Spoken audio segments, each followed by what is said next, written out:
السلام علیکم ورحمۃ اللہ وبرکاتہ۔ ان الحمد للہ نحمده ونستعینه ونستغفره ونعوذ باللہ من شرور انفسنا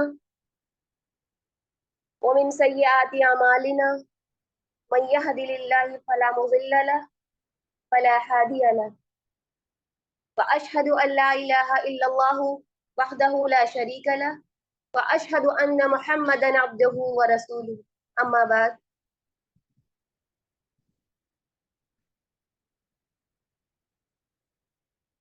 قال الله تعالى في القرآن المجيد: اعوذ باللہ من الشیطان الرجیم، بسم اللہ الرحمن الرحیم۔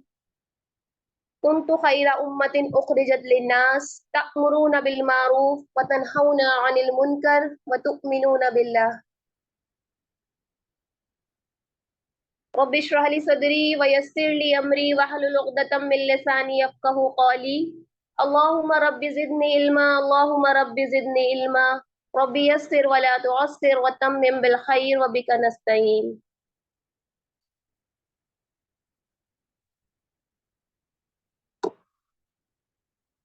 آغاز ہمارے کاموں کا ہے نام سے تیرے جگ داتا، تو رحم و کرم کا سر چشمہ ہے فیض تیرا ہی لہراتا۔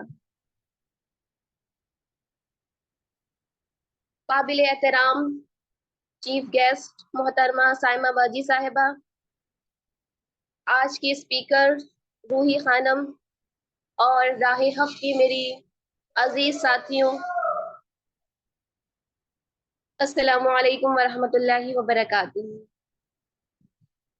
سب سے پہلے اللہ کی بارگاہ میں حمد کا ترانہ پیش کرنے کے بعد میں انتہائی تہ دل سے آپ سب کا شکریہ ادا کرتی ہوں اور الہی انٹرنیشنل اکیڈمی کی جانب سے آپ سب کا خیر مقدم کرتی ہوں کہ اللہ رب العزت نے اس نعمت ہدایت جو آج ہمیں دی ہے، اس نعمت ہدایت پر ہم جتنا بھی شکر ادا کریں کم ہے کہ اللہ تعالیٰ نے ہمیں اس سرکل سے جڑنے کا موقع دیا تاکہ وقتاً فوقتاً ہم اس طریقے کی ورکشاپ یا پروگرام آرگنائز کر کے معاشرے کی اصلاح کر سکیں۔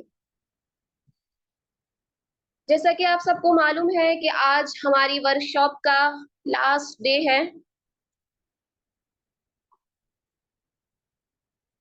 پیاری بہنوں، اپنے پروگرام کا آغاز کرتے ہوئے اس رب کائنات کی حمد و ثنا کے بعد قرآن مجید کی تلاوت کے لیے میں آواز دے رہی ہوں سسٹر علیزہ کو کہ وہ آئیں اور تلاوت کلام سے محفل کا آغاز فرمائیں۔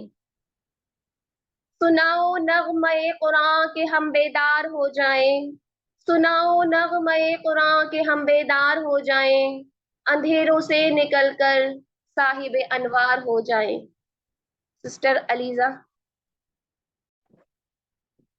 السلام علیکم ورحمۃ اللہ وبرکاتہ۔ اعوذ باللہ من الشیطان الرجیم، بسم اللہ الرحمن الرحیم۔ الرحمن علم القرآن، خلق الإنسان، علمه البيان، الشمس والقمر بحسبان، والنجم والشجر يسجدان، والسماء رفعها ووضع الميزان، ألا تطغوا في الميزان، وأقيموا الوزن بالقسط ولا تخسروا الميزان، والأرض وضعها للأنام، فيها فاكهة والنخل ذات الأكمام، والحب ذو العصف والريحان، فبأي آلاء ربكما تكذبان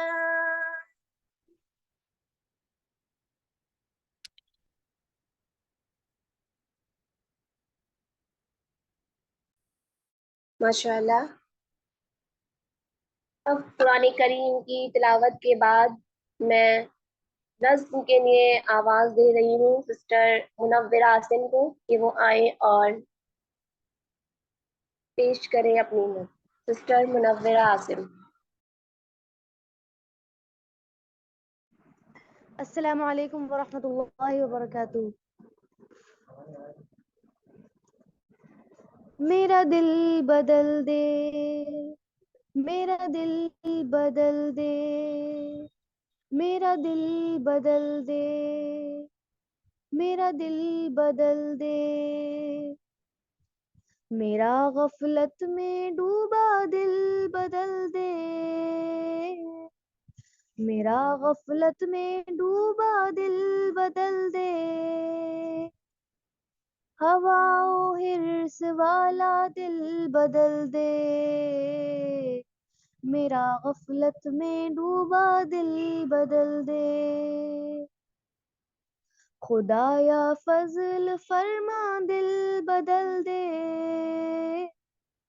خدایا فضل فرما دل بدل دے،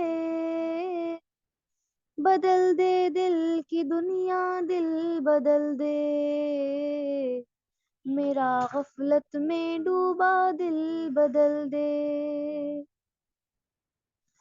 گناہ گاری میں کب تک عمر کاٹوں،